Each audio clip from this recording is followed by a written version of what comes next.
Kung tatakbo si Basti Duterte at saka si Erwin Tulfo at saka si Leni Duterte, sino ang pipili? Leni Duterte, Leni Duterte, sino ang pipili ni sir?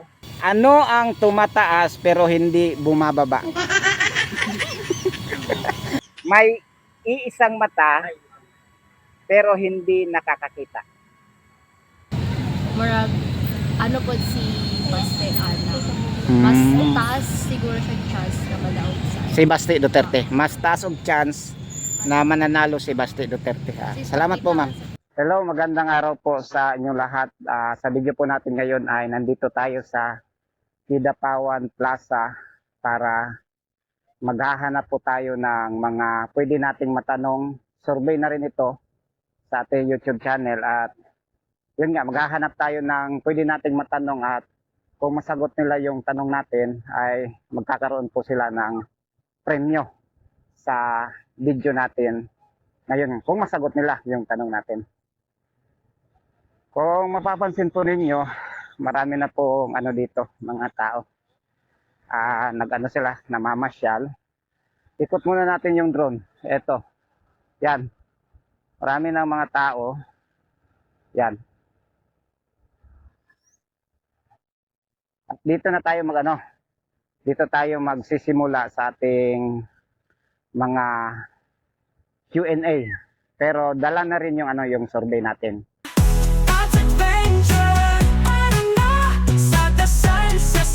Sir, pwede Q&A.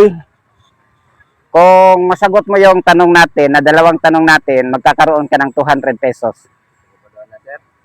Ano lang, bugtong-bugtong. Alam mo yung bugtong-bugtong? Ay, hindi mo alam. Hindi ka hilig. Hindi daw siya hilig ng mga bugtong-bugtong. Salamat, sir. Dito tayo.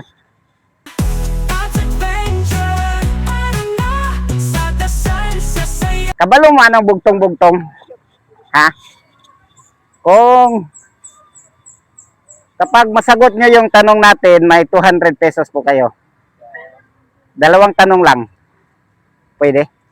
Ito, pumayag sila, sir. Anong pangalan mo, sir? Pangalan, papayag ka ba? Anak mo yan? Para kang binata kasi. Ito. Pwede. Ikaw, ma'am? Ayaw naman. Tabangan daw. Tutulungan daw siya ni sir. Alam nyo mga Karods Adventure, Bisaya talaga ako.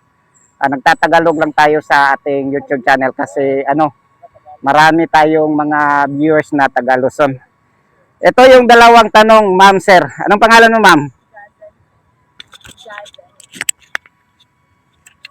Teka lang, ha? Anong pangalan mo, ma'am? Ganito lang, ma'am. Jasen. Apelyido? Flores. Ano nyo si Kagawad Flores? Ano pa rin? Sige. Shout out muna yung yung nanay mo, kapatid mo, kaya pinsan mo. Sila isa. Ganun po ba? Nanay mo, mama.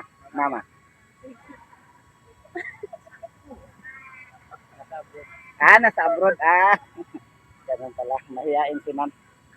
Ayaw mo na i-shout out. Baka ikaw, sir. Gusto mo i-shout out?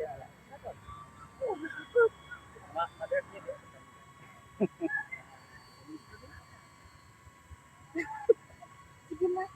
Shoutout din sa akong mama sa Hong Kong right now. Hi, ma'am. Okay. Salamat, ma'am. Salamat. Ito yung unang tanong natin, sir. Tulungan mo lang si ma'am. May mata, pero hindi nakakakita. Ganito, uulitin ko yung tanong. May iisang mata, pero hindi nakakakita. 10 seconds. 1, 2, 3, 4. Third eye. Nakakakita pa rin yung third eye, sir. 5. CCTV. Nakakakita pa rin yung CCTV. May iisang mata pero hindi nakakakita. 6, 7. Ito si ate, baka alam mo. Hindi mo alam. 8, 9, 10. Hindi alam ni sir. Hindi nila alam. Ito ho yung tanong. Baka alam nyo yung sagot. Uulitin ko yung tanong. May iisang mata pero hindi nakakakita. Ito yung pangalawa sir. Pag nasagot nyo, mayroon po kayong 100 pesos pang merienda lang. Sige, ito yung tanong madali lang. May 10 ibon sa sanga ng punong kahoy. Binaril yung 3, ilan ang natira? Uulitin ko yung tanong. May 10 ibon sa sanga ng punong kahoy. Binaril yung 3, ilan ang natira? 1, 2, ha? Ha? Wala. At correct po sir. Tama yung sagot nila sir. Yung tanong natin, may 10 ibon na nasa sanga ng punong kahoy. Binaril yung 3, ilan ang natira? Ang tamang sagot ay, ano sir? Wala. Congrats po, may 100 pesos po kayo. Sir, isa na lang sir, magsusurvey lang tayo. Ngayon po, si BP Sara ay gusto nilang i-impeach. Parang aakyat na yata sa Senado. Sa palagay niyo po sir, kung sakaling tatakbo si Basti Duterte at saka si Erwin Tulfo at saka si Leni Robredo, sino kaya ang pipiliin mo? Duterte, si Basti. Ayun mga Karods Adventure, yung survey po natin ngayon, ang tanong po natin, kasi i-impeach si Sara, posibleng ma-impeach. Kung tatakbo si Basti Duterte at saka si Erwin Tulfo at saka si Leni Duterte, sino ang pipili? Leni Duterte, sino ang pipiliin ni sir? Ang sagot ni sir mga Karods Adventure ay Duterte. Si Duterte pala to. Okay, kasi nasa Mindanao daw siya, tapos sulit talaga si Duterte dito sa Mindanao. Ito yung tanong ma'am and sir. Ano ang tumataas pero hindi bumababa? Pareho gyapon, gikatawan gyapon niyo. Uulitin ko yung tanong, ano ho yung tumataas pero hindi bumababa? Ha? Edad? Kinsay nagtubag, sino sumagot, ikaw? Siya? Edad? Bakit mo po alam? Ha? Ikaw sir, bakit mo po alam? Kasi hindi tumataas yung edad. Hindi bumababa yung nasagot nila yung tanong natin. Tama sila. Ang tamang sagot ay edad po. Ano ang tumataas pero hindi bumababa? Edad po. Ang pangalawang tanong, ano ang mabilis na walang paa?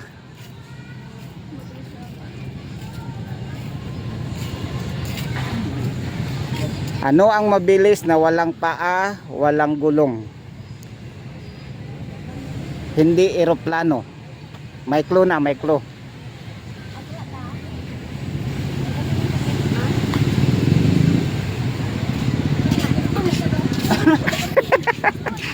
Ano daw po? Oras? Ha? Oras daw. Oras? Oras or orasan? Sa iyong palagay sir, tama mali? Tama. Ha? Tama po. Tama sa iyo ma'am? Tama? Oras or orasan? Mali. Tama bitaw.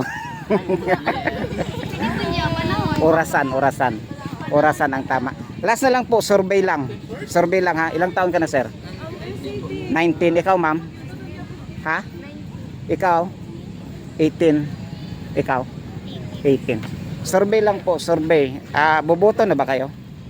Ngayong 2028? Posible. Ito ho yung survey. Kung sakaling ma-impeach si BP Sara Duterte at tatakbong presidente si Basti Duterte at si Erwin Tulfo at saka si Leni Robredo, sino ang pipiliin nyo sa palagay nyo? Sino ang pipiliin nyo? Sa palagay nyo lang.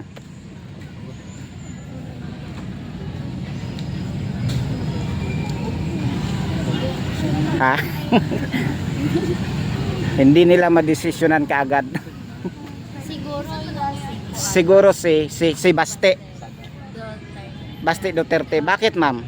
Opinion mo lang. Ano man po, siguro naka-base lang po ko sa ano po ni atong isa ba itong president Gastong Rodrigo Si Tatay Digong. Apo, si Tatay Digong. Ito lang po siya na ano kay sis nindot man niyang pamamalakad ko sa basketball. Murag ano po si Baste Ana. Mas taas siguro siya chance na malaog sa Si Baste Duterte. Mas taas og chance na mananalo si Baste Duterte. Ha? Salamat po ma'am. Sa Davao karon. Ah, Paano siya mag-lead sa Davao karon sa basketball mas nindot sa siya mag-lead kung sa mas nindot mulid. Ayun mga kaibigan, napakinggan po natin yung opinion ni ma'am. Mas iboboto daw niya si Baste Duterte. Ikaw sir, isa na lang. Ikaw sir, sa palagay mo sir.